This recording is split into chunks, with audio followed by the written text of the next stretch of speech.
ایک آدمی شرابی کبابی تھا، فوت ہوا تو کسی نے خواب میں دیکھا، اس نے کہا بتاؤ کیا بنا؟ کہنے لگا اللہ نے بخشش کر دی۔ اس نے کہا تیری بخشش ہو گئی؟ تو شرابی کبابی موت تک اپنی بری حرکتوں پہ قائم رہا، تو تیری مغفرت کیسے ہو گئی؟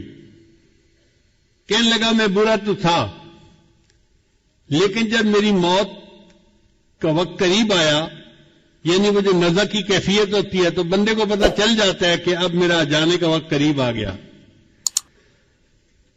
تو کہتا ہے کہ اس وقت میں زمین پہ لیٹ گیا اور میں نے اللہ سے یہ دعا کی، اے دنیا اور آخرت کے مالک، اس شخص پر رحم فرما جس کے پاس نہ دنیا ہے نہ آخرت ہے۔